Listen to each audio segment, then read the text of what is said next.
Un saludo cordial, apreciados hermanos, querida familia. Dios bueno y misericordioso los bendiga a cada uno de ustedes. Bienvenidos a nuestro comentario de la lección de escuela sabática correspondiente a esta semana, el cual es la lección número 9 y habla acerca de Jesús como nuestro sacrificio. Comparte este video también con tus seres amados. Suscríbete a este canal si aún no estás suscrito. Activa allí la barra de notificaciones y dale like a este video. Vamos a orar y entrar en el comentario. Muchas gracias, Señor, por tu amor, tu misericordia. Te suplicamos, Padre, que seas con nosotros una vez más conforme a tu buena y santa voluntad. Sé con nosotros, eterno Dios, como únicamente tú lo puedes realizar. En el nombre de Jesús. Amén, Señor. Para los antiguos, podemos llamarlo, en el tiempo bíblico, el que una persona muera en la cruz y se predique que se adore a aquel que murió en la cruz como Dios, hablando de Jesús, era una forma de ofensa, literalmente, porque aquel que muere en una cruz, dice el libro de Deuteronomio, que es el maldito de Jehová. Entonces Jesús murió en la cruz. Decimos que adoramos a Jesús. Para nosotros hoy podemos decir que el mejor púlpito donde se predicó del amor de Dios fue allí en la cruz del Calvario, etc. Pero para la concepción en los tiempos bíblicos no siempre fue así, de esa manera. Aún así, queridos hermanos y apreciada familia, el apóstol Pablo va a decir que en 1 Corintios 1:18, que el evangelio se calificó como aquella palabra de la cruz, donde se dijo consumado es. Y de allí Cristo Jesús nos da esa oportunidad de salvación. El título de la lección dice Jesús, el sacrificio perfecto. Y puede venir a nuestra mente, ¿por qué un sacrificio? ¿Por qué era necesario? Bueno, cada vez que se busca hacer un pacto, se necesitaba hacer un sacrificio. Voy a poner el caso de la lección, lo que dice de Génesis capítulo 15, donde narra ese pacto que Dios quiere hacer con Abraham y como consecuentemente con el pueblo de Israel. Donde dice, haré de ti una nación grande, como las estrellas del cielo, como la arena del mar. Esta tierra que ves será para ti, etc. Pero para que ese pacto pueda consumarse, era necesario hacer un sacrificio. Y el versículo 9 dice, tráeme una becerra de 3 años, una cabra de 3 años, y un carnero de 3 años, y una tórtola, y un palomino. Bueno, todo esto que que Dios le pidió a Abraham, fue para hacer un sacrificio de un pacto con Dios, ese pacto de guardar sus preceptos, y Dios lo que haría era introducirlos a ellos a la tierra prometida y que su descendencia sería grande como las estrellas del cielo, como la arena del mar. Si no cumplían un pacto era un asunto bien complejo, porque el romper un pacto era como luego recibir las maldiciones de los dioses. Para la concepción de ellos, romper un pacto era recibir las maldiciones de sus dioses. Y de la misma manera, romper un pacto con nuestro Dios ameritaba el hecho de decir, Señor, ¿qué pasará ahora? ¿Verdad? Causa y consecuencia. De tal modo que un relato encontramos nosotros en Jeremías, capítulo número 34, verso 8 al 22, donde el rey Sedequías manda una orden, una ley, para que todo esclavo sea libre. Todo esclavo ya no esté más en manos de sus amos y que puedan encontrar libertad. Al principio muchos dijeron, bueno, está bien, haremos lo que tú dices. Pero al poco tiempo se arrepintieron y volvieron a traer a los que los liberaron como esclavos y los hicieron inclusive más esclavos. Eso no le agradó a Dios y dijo, si hicieron un pacto y dijeron que ya no sean más esclavos ellos, ¿y cómo pues pueden haber roto ese pacto? No, de ninguna manera. Entonces yo libraré, dice la palabra, yo liberaré que vengan hambre, que vengan otras naciones. Yo voy a libertar que vengan otros pueblos para que los tomen ustedes presos y puedan ser ustedes llevados como esclavos a las naciones de Israel. De tal modo que eso es lo que llevaba a hacer un pacto. Si rompía, había consecuencias terribles. Por esa razón, incluso los paganos temían no romper pacto. Ahora, ¿por qué mencionamos esto? Porque en todo pacto era necesario sacrificio. Lo mismo en el pacto de amor que Dios quiere hacer con nosotros. Ese pacto de una tierra prometida. Ese pacto de poner la ley, los 10 mandamientos en nuestro corazón. Y en ese pacto hay un sacrificio. El sacrificio fue Jesús, aquel verdadero Cordero que quita el pecado del mundo. También la lección presenta 5 tipos de sacrificios. Y voy a leer textualmente estos 5 tipos de sacrificios según la preciosa oración que lo voy a leer también en el libro de Efesios, capítulo 3, verso 14 al 19. Una oración tan hermosa que a mí me encanta mucho. Vamos a leerlo en breve, pero primero mencionemos los 5 tipos de sacrificios, los cuales narran el significado de la riqueza del sacrificio de Cristo Jesús a favor de nosotros. Todos estos están conectados con el sacrificio de Jesús. ¿Cuáles son? Primero de ellos, la ofrenda para el holocausto. Esta requería que todo el animal se consumiera en el altar y representa a Jesús, cuya vida fue consumida por nosotros.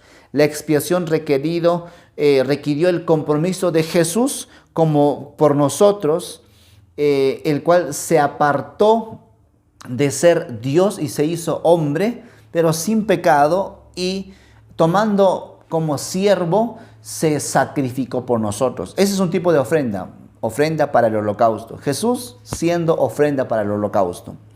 La ofrenda de cereal era una ofrenda de gratitud a Dios por la provisión del sustento para su pueblo, Levítico capítulo 2.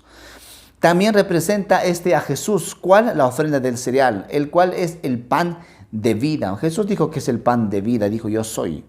La ofrenda de paz o de comunión es otro tipo de sacrificios. Esta implicaba una comida comunitaria con amigos, familiares, para celebrar la prosperidad y el bienestar provistos por Dios. Era un tipo de ofrenda también, esto se menciona en Levítico capítulo 3. Esta también representa a Cristo, cuyo sacrificio nos ofreció esa paz, esa prosperidad que solamente Dios puede darnos a nosotros. Número 4, la ofrenda por el pecado o de purificación. Esta se ofrecía para expiar lo que es el pecado. Este sacrificio enfatizaba el papel de la sangre del animal que representa su vida para ofrecer redención de pecados.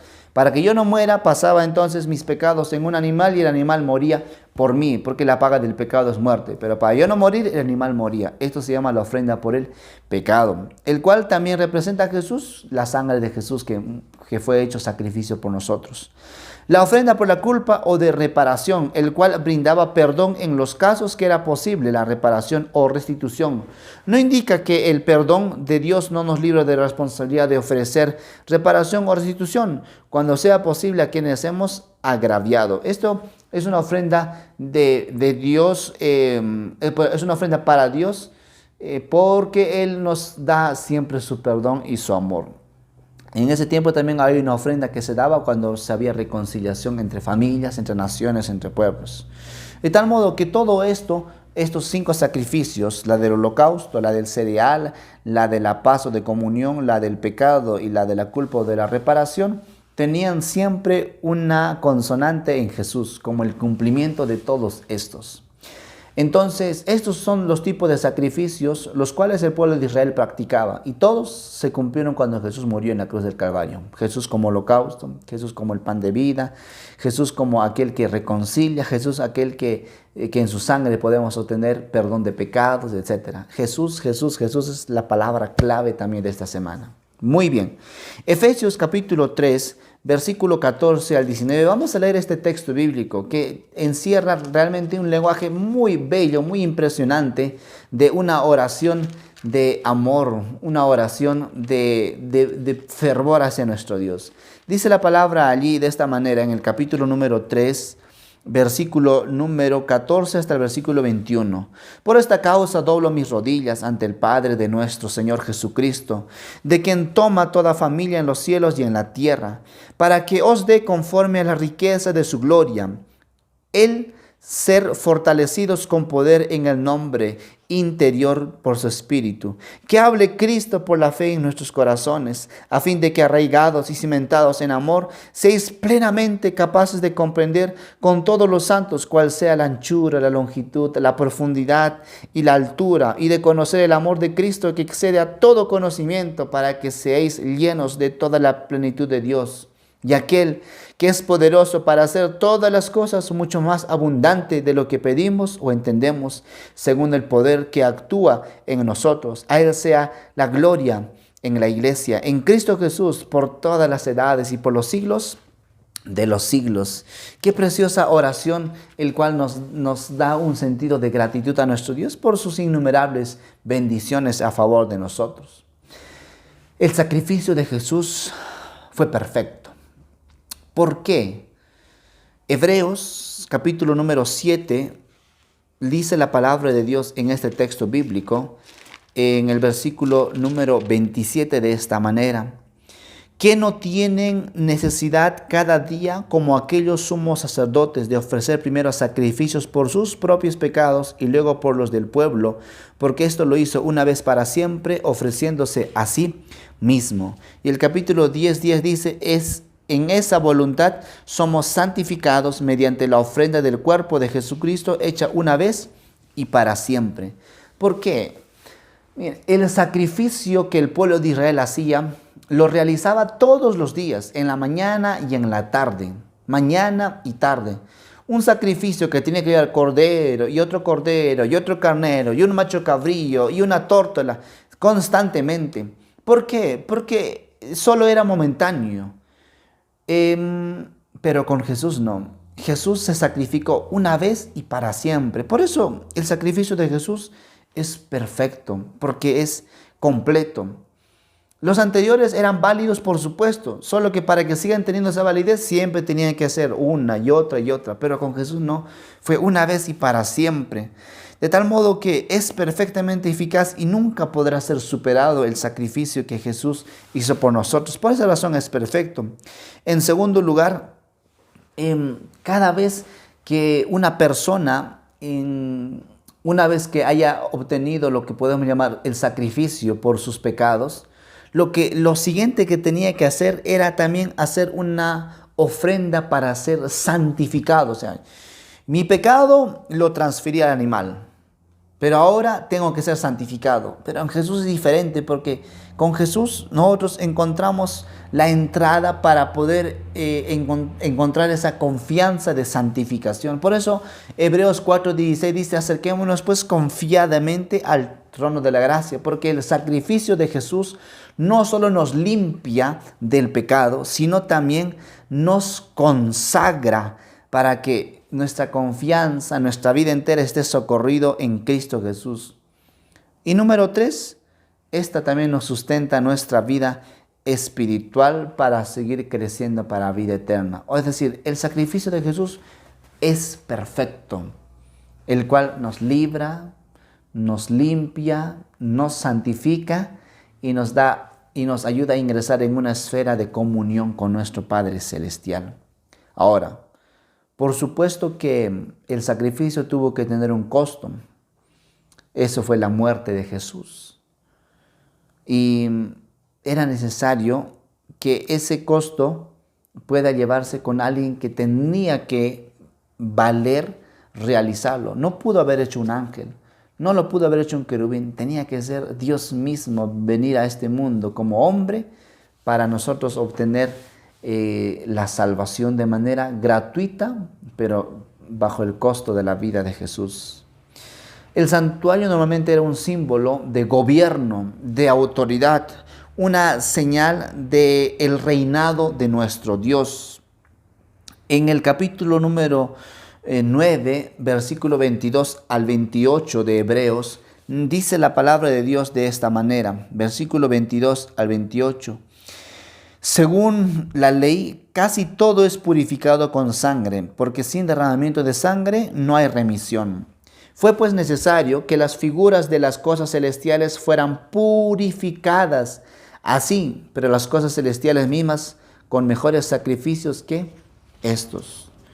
Voy a hacer un alto aquí. ¿Por qué dice la Biblia que era necesario ser purificadas las cosas celestiales? ¿También estaba contaminada? Por supuesto. Hablando de manera simbólica, podemos comprender mucho mejor esto con el santuario de Israel en el Antiguo Testamento. Cuando yo llevaba un animal para que ese sea mi sustituto, el que representaba a Cristo, yo transfería mis pecados a ese animal moría, la sangre era untado en los cuernos del altar y luego llevado hacia el santuario dentro y rociado en el velo del santuario, en el velo del tabernáculo. Y allí, imagínense, todos los días, untándolo, como decir, el pecado transfiriéndose del animal ahora al santuario. Por esa razón era necesario, cuando dice en Daniel 8:14, ¿y cuándo será purificado el santuario? Y dice, hasta 2300 tardes y mañanas, y el santuario será purificado. ¿A cuál se refiere eso? A la expiación del santuario. Por eso, una vez al año, lo que hacía el pueblo de Israel era, el sumo sacerdote llevaba un macho cabrío para Azazel y un macho cabrío para Jehová. Y eran como que de manera figurada, pero simbólica, más real, transferido los pecados del santuario que han sido almacenados durante el año y transportados al macho cabrío por Azazel, el cual era el diablo. Y ese era vivo, dejado en el desierto para que muera. Y así el pecado se iba. Algo así sucede en el santuario también, que es contaminado por nuestros pecados. Jesús nos perdona, pero el santuario, el lugar, cuando Jesús acepta nuestro arrepentimiento y nos perdona, entonces Jesús entra en una responsabilidad judicial. De tal modo que el santuario, que representaba el carácter, la administración, el gobierno de Dios, está contaminado. Esto explica la razón por la que necesitamos que Dios pueda entonces ser purificado aquel santuario. ¿Y cómo era esto? Con la sangre de Cristo Jesús, con la expiación que únicamente Jesús puede realizar en nuestra vida. ¿Costó la sangre de Jesús? Murió Él. Eso nos muestra de que el pecado realmente nos lleva hasta la muerte, pero podemos obtener salvación en Jesús e incluso una limpieza del santuario y el pecado que se anula definitivamente y para siempre. Ese pecado que se trasladaba al santuario o a Dios mismo, al final se consumaba con el día de expiación. Hoy nosotros vivimos en un día de expiación también escatológico, el cual comenzó en el año de 1844. Ese es el Yom Kippur de este tiempo. Jesús hoy está como sumo sacerdote en el lugar santísimo, haciendo una obra también de expiación. Y está comenzando por la casa, por supuesto. Hay muchos textos bíblicos que comienzan por la casa. De tal modo que nosotros necesitamos, hermanos queridos, buscar que Dios pueda socorrernos, buscar que Él pueda auxiliarnos nuestra vida. Este juicio que ha iniciado está hoy desarrollándose con nosotros, con los que conocemos ya la palabra de nuestro Dios. Y cualquier momento nuestro nombre puede llegar a los labios del Señor. Y cuando llegue hay que estar nosotros viviendo cada día por eso como si fuese nuestro último día, socorriéndonos en Dios, estando firmes con nuestro Dios. El perdón de pecados implica esas dos fases. En primer lugar, Jesús quitó de en medio nuestros pecados y Él mismo los cargó en la cruz para ofrecer perdón a todos los que creen en Él. Y en la cruz Jesús obtuvo el derecho de perdonar a todo el que crea en Él, porque Él cargó con estos pecados. Como tal, estableció un nuevo pacto que le permite poner la ley de Dios en el corazón de los creyentes mediante el Espíritu Santo. Y una segunda fase del ministerio de Jesús consiste en un juicio, el juicio previo al advenimiento, que aún era futuro desde el punto de vista de los hebreos. Para nosotros este juicio comienza con el pueblo de Dios y se describe en Daniel 7, 9 al 27, así como Mateo 22 y Apocalipsis 14. Su propósito es mostrar la justicia de Dios al perdonar a su pueblo. Su perfecta obediencia a la ley de Dios, aún hasta la muerte de la cruz, le ha dado toda potestad en el cielo y en la tierra, y Él solicita a su Padre misericordia y reconciliación para el hombre culpable. Que Dios nos ayude, hermanos, a que nuestro sentido completo esté reconociendo a Jesús como nuestro gran sacrificio, como nuestro Dios todopoderoso, autor, consumador, Dios bueno y misericordioso de nuestra vida. Que nuestro Padre Celestial también te bendiga a ti, apreciado hermano, querida hermana, no desanime. Mucho ánimo en el nombre de Dios. Hoy vivimos de victoria en victoria. Vivimos salvados en Cristo Jesús porque ya Él murió por nosotros.